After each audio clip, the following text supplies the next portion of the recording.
Hello, I'm Hazem Seeker. This is Counting the Cost on Al Jazeera, your weekly look at the world of business and economics.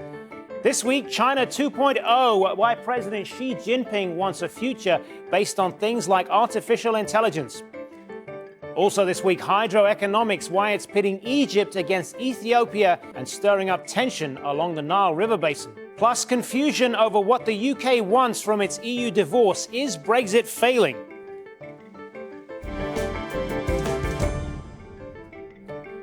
Well, China's President Xi Jinping is looking to the future, and it is one built on things like electric cars and artificial intelligence. Over the next 5 years, he wants to create what he calls a country of innovators. The latest call to action was laid out at the Communist Party conference. China is home to the world's largest online population, but Beijing maintains a tight grip on the internet through new technology and is still closing off markets to foreign competitors. Adrian Brown has more from Beijing. This is the party congress where President Xi Jinping is stamping his authority by mapping out his vision for China for the next 30 years. The banner of socialism with Chinese characteristics is now flying high for the world to see. It will be an era that sees China moving closer to the center stage. Close to the Great Hall of the People, where the party congress is taking place, is an exhibition that's hailing China's technological achievements during the president's first 5 years in office. The showcase offers clues to his ultimate quest to bring about what he calls the rejuvenation of the great Chinese nation. At the heart of that strategy is the creation of an economy built on homemade innovation, with a particular emphasis on robotics and electric cars. These efforts will provide powerful support for building China's strength in science and technology, product quality, aerospace, cyberspace, and transportation, and for building a digital and a smart society. President Xi Jinping's anti-corruption campaign has purged the party of many of his real or perceived enemies and rivals. But one enemy remains, the internet, something the president recently described as a dangerous double-edged sword and ultimately a threat to China's national security. China has more than 750 million internet users, and Xi is keen that China should become a cyber superpower when it comes to innovation and commerce, but not at the expense of party discipline. As a result, censorship is being tightened. Twitter, Google and Facebook are already blocked by the so-called Great Wall of China. Now the messaging service WhatsApp appears to have gone the same way. Surveillance is growing here, with the government making a huge investment in technologies such as facial recognition, the use of which is growing. China's vast security network is also harnessing artificial intelligence. It's another symbol of what President Xi truly stands for: control. Well, joining us now from Hong Kong is Ruben Mondejar. Ruben is an associate professor at the City University of Hong Kong. Thanks very much for being with us. So China very much shifting its focus to technology to boost its economy. What do you make of that strategy? Is that going to help it become the world's technology powerhouse? You know that China is shifting from a manufacturing, exporting economy, and they want to make their growth dependent or more allied with consumption. And digital technology is one of the ways, and it's doing actually wonders. For example, the way that Alibaba and all of these other online shopping are delivering goods to the people. So the consumption is really increasing through this digital economy that China is doing. And this is just the beginning. And I think everything will go towards that. And also because it makes consumption easier. Prices are lower, middleman costs are eliminated, accessibility is faster. So then that's really good for what China is aiming at. And I think there's a flip side to that. this digital economy also means that everybody is inside the net, the information net of China. Any online, any app has to leave open the possibility for the government to look into what is happening. So in short, everyone who uses the digital technology in the economy means their names, address, phone numbers, bank account, all of those are within the control system of China. So, but people are happy with it. So it's not a problem for the public. Well, let's talk a little bit. They prefer that. They prefer cheaper prices, accessibility rather than less control. Let's talk a little bit more about that flip side, the tight control over the internet and what people can access and so on, because China's made it very clear that it wants to do this on its own terms. But if you want to become a technology powerhouse, when innovation thrives on the free exchange of ideas, is that sort of policy helpful? Well, it is. This is like a story that is in process, because as you know, when you go to digital technology, this is both ways. It's in and out. So you have to allow information to come in and also for your own people to communicate outside. So this is a tug of war that is still happening, because in the middle is, as I said, the security interests that China thinks it has to take control of. So it's going to be, that story is going to be like that still for the years to come. Digital technology is part of the globalization that China is doing, but globalization in measured terms and in China's terms.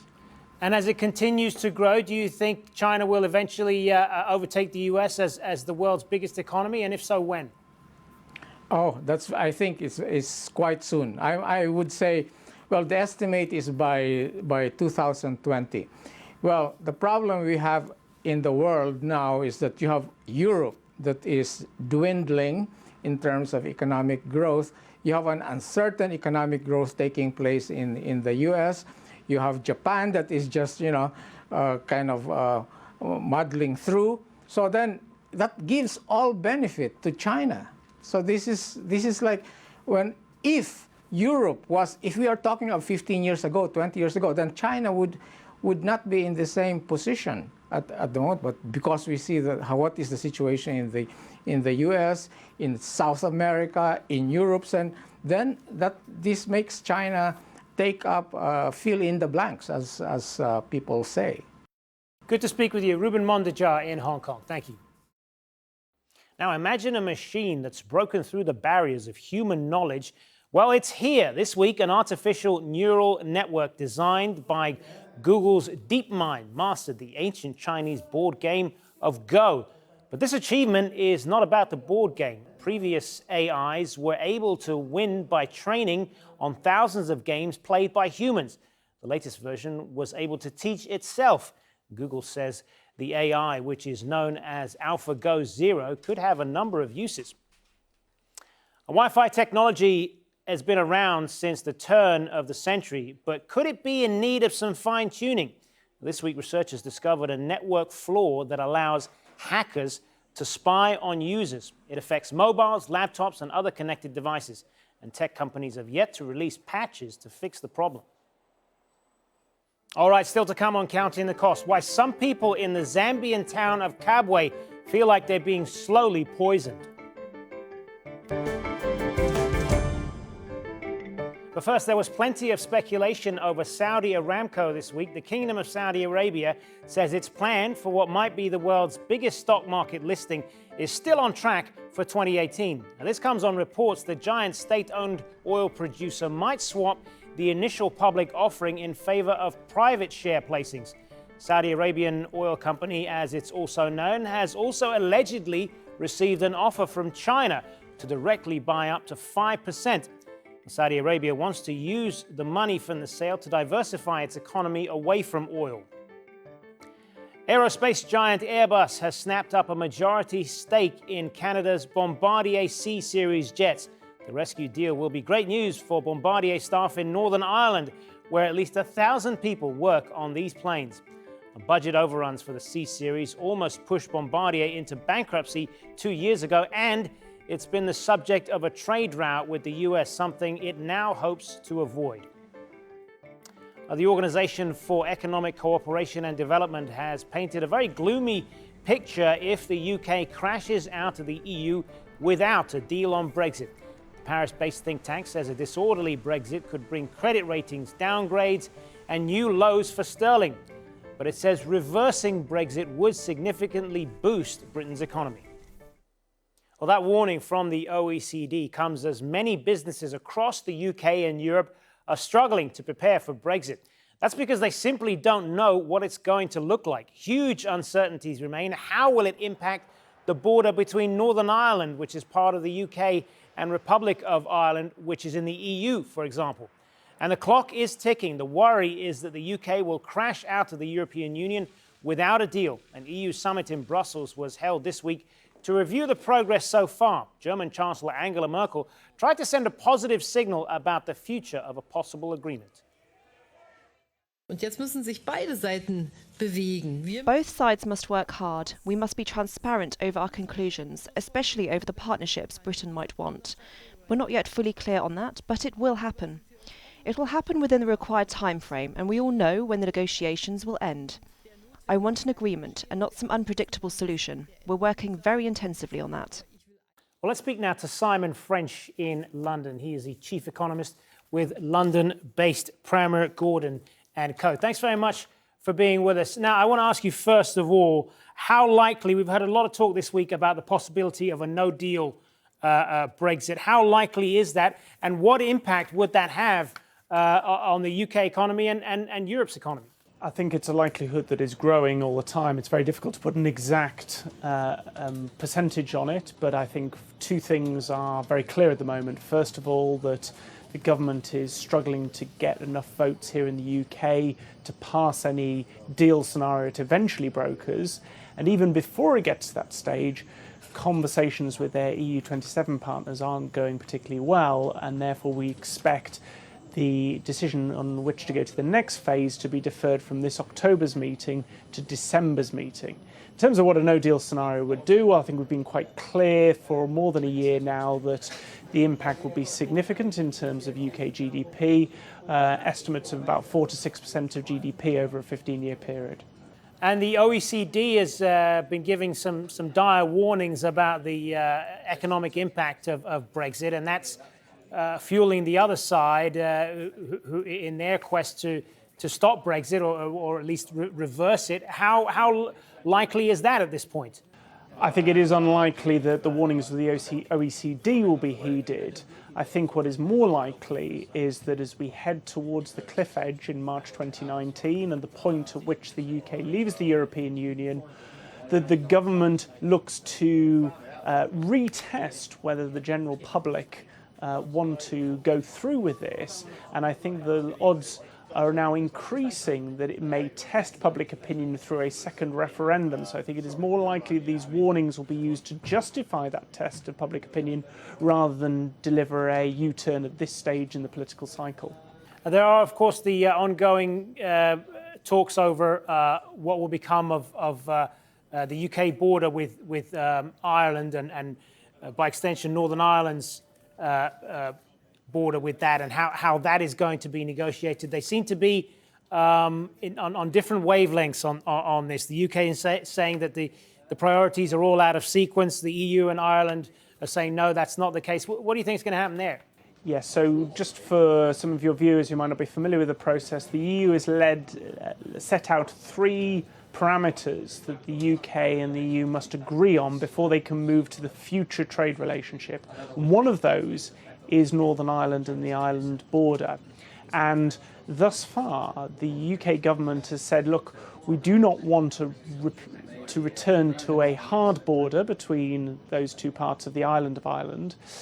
But they are saying that without conversation on what the new customs and trading arrangement looks like, after 2019, then not sufficient progress could be made. It's a chicken and egg scenario, if you like. And I think they will be looking to the European Union to open up a little bit of a discussion around what the future state looks like in order for the discussions on the Irish border to be progressed, because those have been one of the most difficult, along with the money, part of negotiations.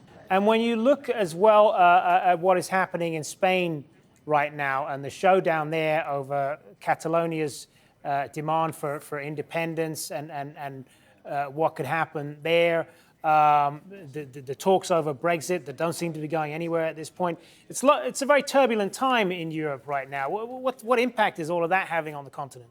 Well, it has to be said from an economic standpoint, actually, most of the continent of Europe has cast off the risks, both of Brexit, of Catalonian independence, the recent elections in Germany, France, and the forthcoming one in Italy don't appear to have impacted growth at all. If anything, growth is actually accelerating. But I think it's important not to dismiss what are the factors driving the Catalan issue, the issues of Brexit, the issues that came to the fore in the French and German elections. This is an electorate that are uncomfortable with their economic lot, with the impacts of globalization, and they will continually vote for parties who are looking to bring economic control back to a more local jurisdiction, be that in Catalonia, be that in the UK. I think it's a European, a global phenomenon, but thus far it has to be said that economic growth has proved immune to the politics. Simon French in London, good to speak with you. My pleasure. Water ministers from Egypt, Sudan and Ethiopia are gathering to discuss how Africa's largest hydro dam will impact access to the River Nile. The Grand Ethiopian Renaissance Dam is 60% complete and has yet to go into operation. The $4.8 billion mega project near the Sudanese border was launched in April 2011. Nearly 250 million people rely on the Nile's waters. Its basin covers 11 countries, from Tanzania and Sudan up to Egypt. But Egypt and Sudan claim exclusive rights to its use and object to anything that might affect the river.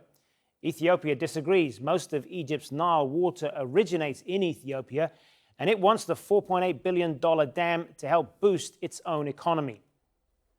Well, joining us now from Portland, Oregon, is Colin Thorne. Colin is a professor and chair of physical geography at the UK-based Nottingham University. Thanks very much for being with us, Colin. Now, I want to ask you, first of all, what do you see as the potential impact of this dam, not only on Ethiopia, but on the downstream countries, Sudan and Egypt? The building of a great dam is bound to have impacts both locally and throughout the river system. It's all one joined up system. However, the way that it's done, the way that it's built, and the way that it's filled, and the way that it's managed can massively reduce those impacts.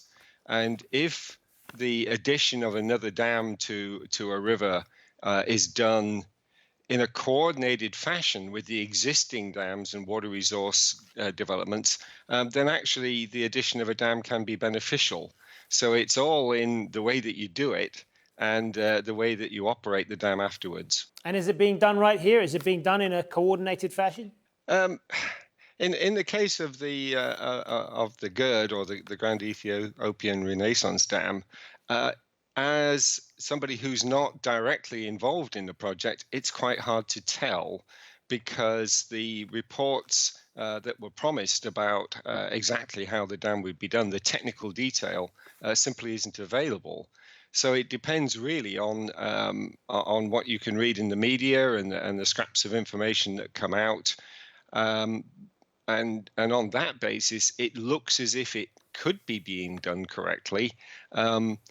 But that is a matter really of trust, of whether you believe the international panel of experts who are advising the Ethiopian government, whether you trust the Ethiopian builders of the dam to do what they said they're going to do. Well, Egypt has, of course, been crying foul about this for some time, saying that this dam would reduce what it sees as its traditional share of the Nile waters. And I appreciate that a lot of this is based on the information that's out there. Are they justified in that concern? Well, they're justifiably nervous, certainly. I think any country in Egypt's position would have concerns about development of a major water resource upstream. They are the downstream riparian. To some extent, they don't have control over what happens upstream of them. So I think they're justified to be nervous, but they must enter into full dialogue with Sudan, with Ethiopia, indeed with the other countries in the Nile Basin, because that's the only way that the Nile can be managed in a coordinated fashion to the benefit of all the nations. And that has to be the goal here. The Nile is a fantastic water resource. It's been exploited for not just centuries, but millennia. That's going to go on into the future at a time of increased water stress because of climate change. And if the nations and their engineers and their technical experts work together, then I think fears, although understandable, will turn out to be unnecessary. So do you see other areas in the world then where similar dynamics are playing out and where we could possibly see what are referred to as water wars? Well, I think that unfortunately is a distinct possibility, but it doesn't have to be that way. So, to be honest, rather than stress the negative, I'd rather stress the positive. Great rivers like the Mekong have the Mekong River Commission, and the nations of the Mekong Basin collaborate through the Mekong River Commission, not because they're bound by law, but because they recognize it's a sensible thing to do to support development of countries that badly need that. And that means not necessarily compromise, but finding points where there's mutual agreement, where there's a shared vision of a secure water future for the basin. Good to speak with you. Colin Thorne joining us there from Portland, Oregon. Thank you. Thank you. Finally, Zambia's economy was built on mining, but more than a century later, children are feeling the after effects of years of toxins polluting the environment. Haru Mutasa reports. Mireille Muchinda noticed her son Shamaya looked a little small for his age. After blood tests were done, a nurse at the clinic gave her the bad news. He's suffering from lead poisoning. His condition hasn't changed. He sometimes vomits, has diarrhea, and he's often tired. The clinic doesn't have the right drugs. Last time I got medication for him was in January. Lead is a neurotoxin that's particularly dangerous to children. They often ingest the poison dust while playing or doing chores. A study done by the World Bank in 2011 found that in affected communities here, lead in the soil was about 10 times the US safety limit. Some children haven't been tested, so there are no official figures of how many are sick. But community leaders say they know decades of mining lead and zinc have left a toxic legacy. They are behaving very, very strangely. For instance, their performance at school is quite poor and low. Okay?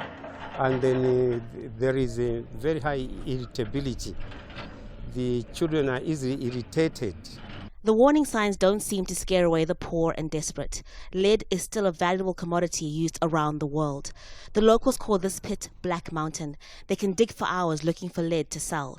They say there is no other work. When the mine closed in 1994, many people lost their jobs. Scavenging is how some make ends meet, even if it's dangerous work. NGOs are working with the government to clean up affected communities. Since 2015, more than 100 homes have had contaminated soil replaced with clean soil. They get a permeable membrane, put it on the ground, put some gravel, and then they get black soil, put it on top and plant grass, so that the membrane only allows water to go downwards and not upwards, and then there's no dust. Environmental health experts say after more than a century of mining, Kabwe will never be a lead-free town. It's too late for that. But getting as many people as possible away from the exposure could help make this former mining town a little bit safer for future generations. Well, that is our show for this week. Remember, you can get in touch with us by tweeting me at Hazim Seeker and use the hashtag AJCTC when you do, or drop us an email. countingthecost@aljazeera.net is our address. But there's more for you online at aljazeera.com/CTC. That'll take you straight to our page, which has individual reports, links, and entire episodes for you to catch up on. That is it for this edition of Counting the Cost. I'm Hazem Seeger from the whole team here. Thanks for joining us. The news on Al Jazeera is next.